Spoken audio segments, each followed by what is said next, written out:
নমস্কার সবাইকে, smile with Misri নতুন আরেকটি ব্লগে আপনাদের সবাইকে অনেক স্বাগত। আজকে সকাল সকাল ব্লগটা শুরু করছি। এখন ঘড়িতে বাজে সকাল 11টা। সকালবেলায় একটা পার্সেল চলে এসছে। শ্রেয়াস চলে গেছে স্কুলে। এই পার্সেলটা এসছে অ্যামাজন থেকে, আমি অর্ডার করেছিলাম। 3 রকম ফোনের চার্জিং পোর্ট এই কেবলটার মধ্যে আছে। দাম নিয়েছিল 250 টাকা। তো যেহেতু আমি সামনেই ঘুরতে যাচ্ছি, সেই কারণেই আমি এটা অর্ডার করেছিলাম, কারণ একটা ব্যাকআপ কেবলের দরকার হয়। তো 3টে আলাদা আলাদা সেপারেট কেবল না কিনে আমি এরকম একটা কেবল কিনে নিলাম। অ্যাডাপ্টার আমার কাছে অলরেডি আছে। তো এটা এখন যাই একটু টেস্ট করে দেখি। আর এর সাথে এসেছিল ফ্লিপকার্ট থেকে আর একটা পার্সেল। ওটা হলো ট্রাভেল কিট, যেটা আপনি ট্রাভেলিং এর সময় যে কোনো ইলেকট্রনিক আইটেমস একসাথে আপনি রাখতে পারবেন।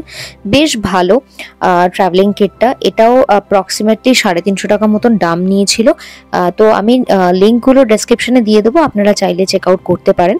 আজকে একটা বিষয় নিয়ে আপনাদের সাথে কথা বলতে চাই। সেটা হলো, অনেকদিন ধরেই একজন ভাই আমাকে পিং করছিলেন আমার ভিডিওর কমেন্টসে যে দিদি আপনি কোথায় চাকরি করেন, বা আপনি চাকরিটা কি করে পেলেন, বা কি অভিজ্ঞতা দরকার, বা কি স্কিলস দরকার, এর জন্য আমাকে যদি একটু জানান। এই প্রসঙ্গে কথা বলতে গেলে প্রথমেই আগে বলতে হয়, দেখুন আমি তো কোনো প্রফেশনাল নই যে আমি আপনাকে আপনার কেরিয়ারের ব্যাপারে গাইড করব।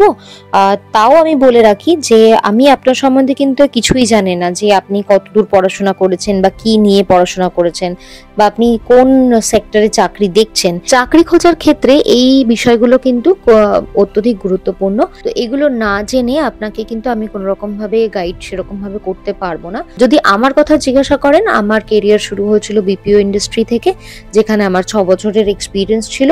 আমি এই মুহূর্তে কলকাতার একটি এমএনসি কোম্পানিতে কাজ করি। এই মুহূর্তে লেভেল 2 পজিশনে কাজ করছি, কিন্তু যখন জয়েন করেছিলাম তখন কিন্তু এন্ট্রি লেভেলেই আমি জয়েন করেছিলাম।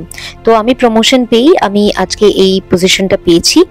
আর আপনি যদি চাকরি খুঁজছেন, আমি যেহেতু আগেও বললাম যে আমি জানি না আপনার ব্যাপারে, তো চাকরি খোঁজার ক্ষেত্রে আপনি নকরিতে নিজের প্রোফাইল বানান, বা লিঙ্কডইনে নিজের প্রোফাইল বানান।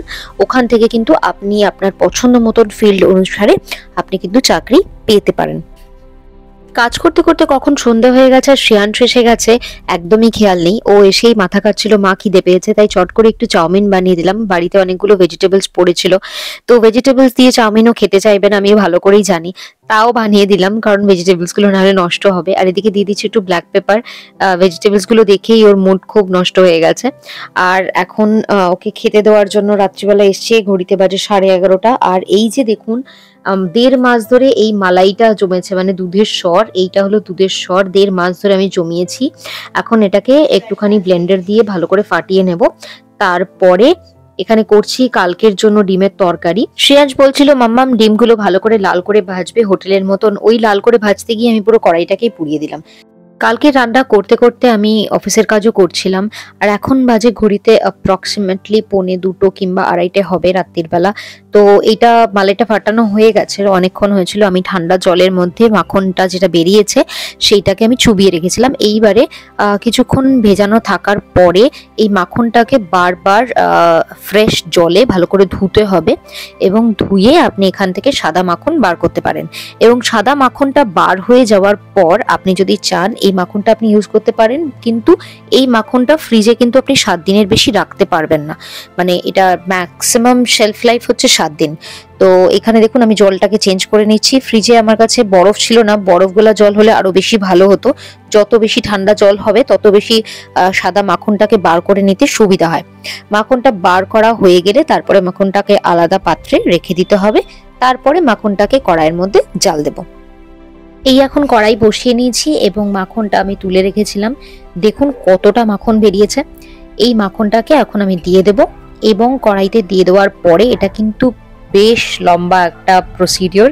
তো এখন কিন্তু অ্যাপ্রক্সিমেটলি কম করে হলেও 1 ঘন্টা মতন সময় লাগবে। স্লো ফ্লেমে আমি কড়াইটাকে বসিয়ে দিয়েছি। মাঝে মাঝে নাড়তে হবে যাতে তলাটা লেগে না যায়।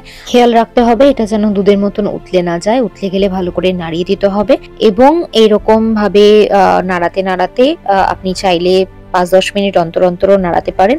এই যে দেখুন এখন অলমোস্ট এটা শেষের দিকে। আমি হাফ বাটি ঘি বার করে নিয়েছি এটার থেকে। এই ঘিটাকে ভালো করে ছেঁকে নেব। আর এই যে ছানার মতন যেটা বেরিয়েছে, আপনি চাইলেন এটাকে আরো রান্না করতে পারেন। আরো ঘি বেরোবে এটা থেকে। আর না চাইলে আপনি এটাকে রেখে দিতে পারেন, এটা থেকে কিন্তু খুব সুন্দর একটা মিষ্টি তৈরি হতে পারে। তো আমি এটাকে তুলে রাখলাম, কারণ আমি এটা থেকে একটা মিষ্টি বানাবো। আর এই মিষ্টিটা বানানোর জন্য যে উপকরণগুলো লাগবে সেগুলো কিন্তু এই মুহূর্তে আমার কাছে নেই। তো আমি চেষ্টা করবো কালকে বাজার থেকে নিয়ে এসে ওই রেসিপিটাও আপনাদের সাথে শেয়ার করার। আর এই যে দেখুন, আমি কাজ করছি, আমি রান্নাঘরে বসে আছি, ওর যতই ঘুম পাক না কেন ও কিন্তু এখানটাই আমার পাশে বসে থাকবে। আজ এই পর্যন্তই, দেখা হচ্ছে কাল নতুন আরেকটি ভিডিওর সাথে।